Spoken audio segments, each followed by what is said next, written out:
So we've got a bit of blanket here, okay? So I'm gonna kind of make it where it's just gonna cover one of these fields. Now, remember, this is both plowed fields, all right? But we're just demonstrating the blanket.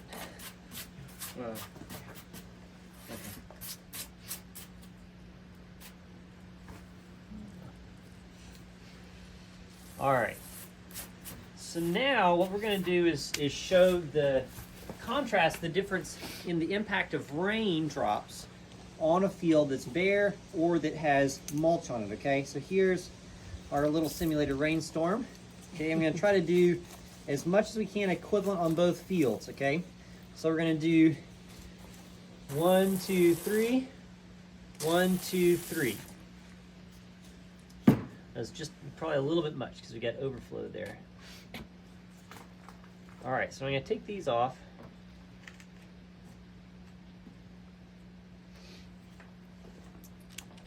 Now we have some mulch that came off on this one, but contrasting the two papers, what kind of do you notice? There's a lot more dirt on your left. Uncovered has more soil that was Right apart. that the rain kind of beat up. Leak. And if we look at this field here, when we pull it back, the soil is basically protected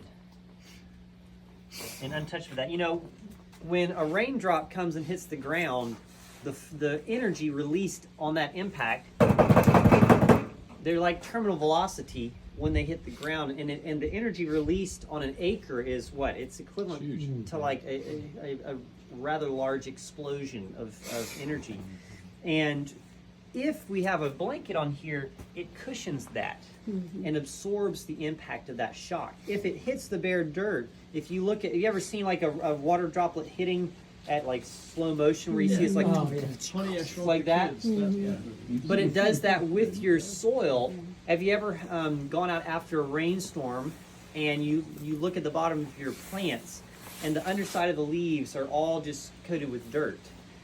Because that soil is all exploded up onto the bottom sides of the leaves of your tomato plants and your lettuces, and you have to really wash them. Well, oftentimes you will get then foliar diseases because those microorganisms that are in the soil, what's their primary job? To break down. Decomposing organic matter. Yeah. So once those get up on the plant, they start doing their job, right? So we really want them to stay in the soil and off of our plants in order to keep our plants as healthy as possible. So even if you plowed your field, just putting a bit of mulch on it can have a huge impact on protecting your soil. Now we're going to demonstrate the impact of plowing versus not plowing again, okay? So we just did plowing versus non-plowed, mulch versus not mulch. And I'll probably need some help with this one because I kind of have to balance some of my funnels, all right? So what we're going to demonstrate this time is some infiltration. Okay, guys, we're going to balance this right here. Y'all can just kind of hold those there. So first we have some unplowed soil. So I've tried to kind of cut out and place in here some unplowed soil as best I can. Okay. A lot of times I try to get a core, that fits in as closely as possible. that's Sometimes the unplowed. soil doesn't cooperate. Why is it- Unplowed, yeah. So how? Falls apart a bit. So here's our unplowed here, okay? Put that funnel there. Then we've got our plowed, and I'm gonna go ahead and mix that up right now. So what I normally like to do with our plowed is I've got to add, I'm gonna put, a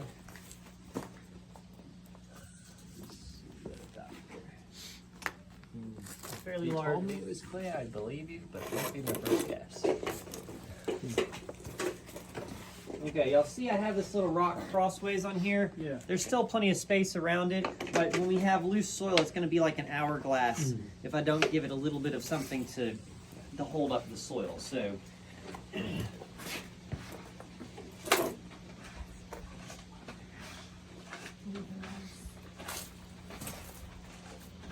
So just so y'all can see here, this is, again, it's just loose plowed up soil here. Very dry.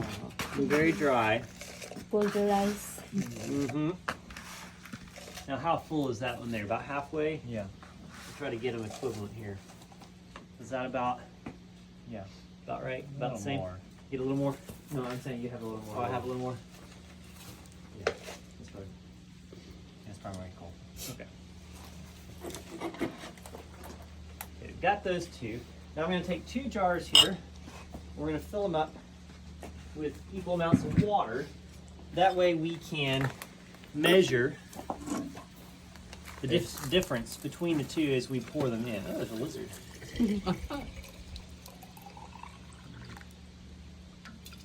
Tea party, anybody?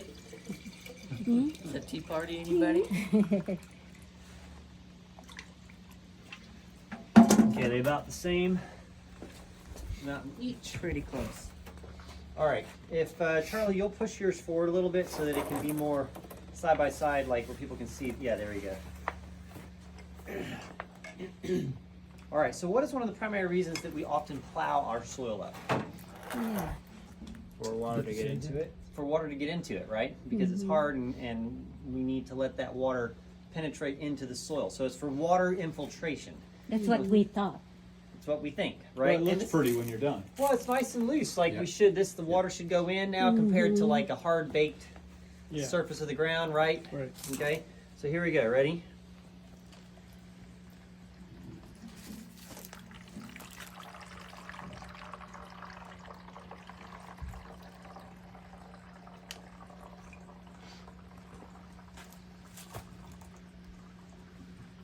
Doesn't fly.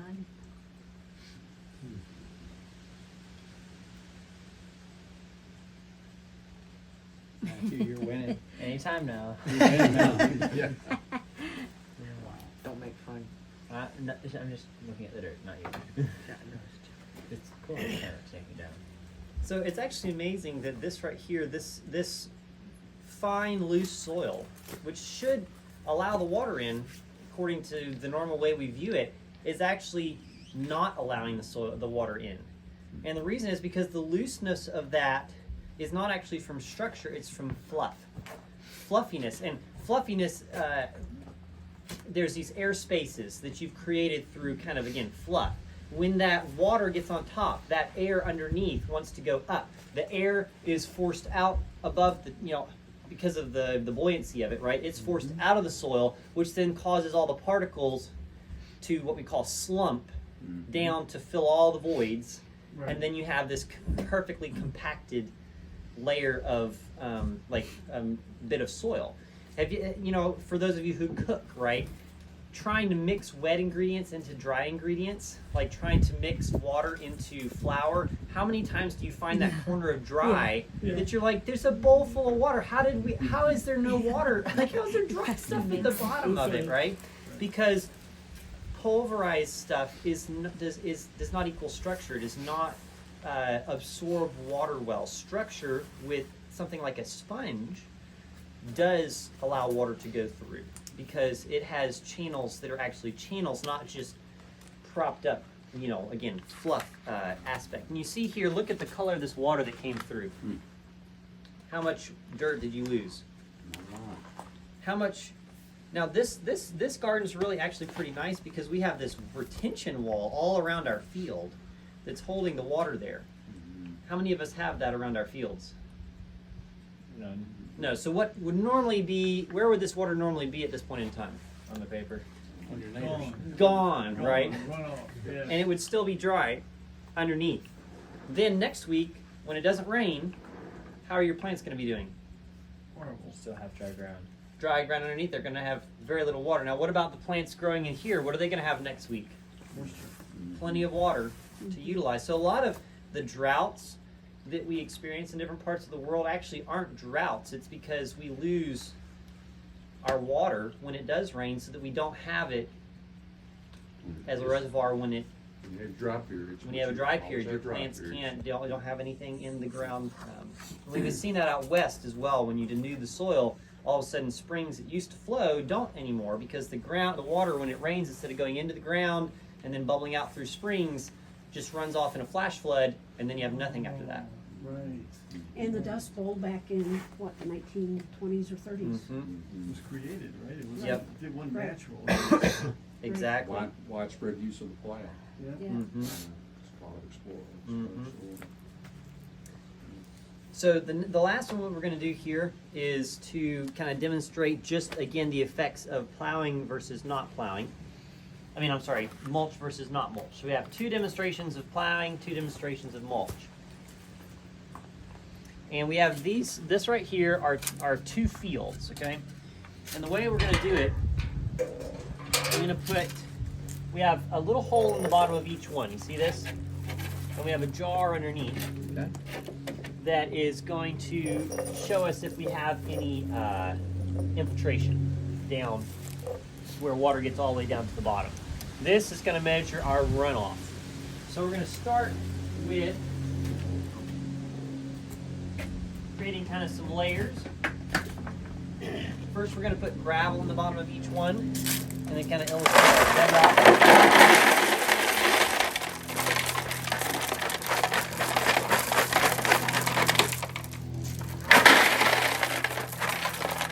We can do them, try to get them in here.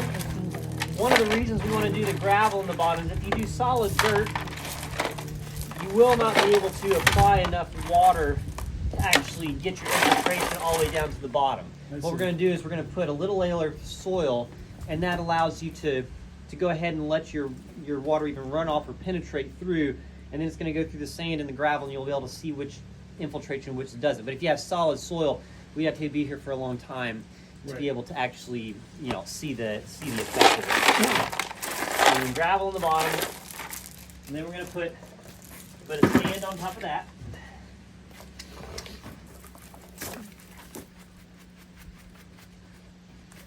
And this sand is a little bit wet, which is not ideal, but it's what we had, so it's probably not going to work quite as well as if we had it dry. Let's see if we can get this as close as possible to equal to each other.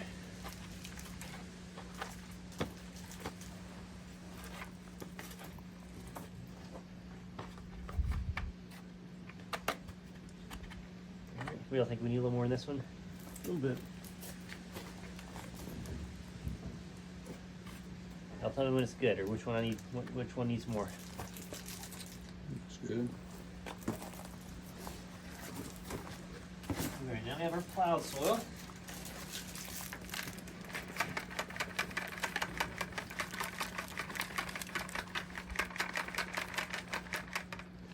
This is really nice plowed soil, actually. Some of the red clay we have, actually.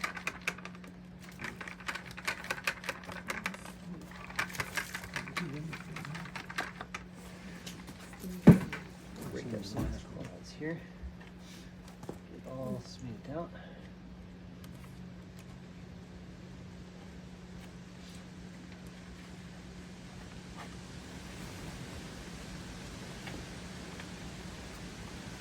Little more of this in here.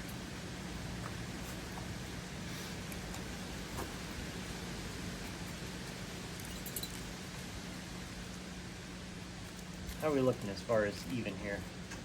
Looks pretty good. All right.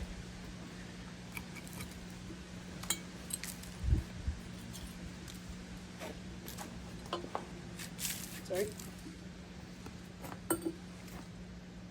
Okay, I'll need 2 volunteers to be down there to direct the when the water starts flowing and it goes off the end into the jars. Sometimes you have to adjust the jars to make sure you catch the water. Now I'm going to grab some mulch from in here, actually.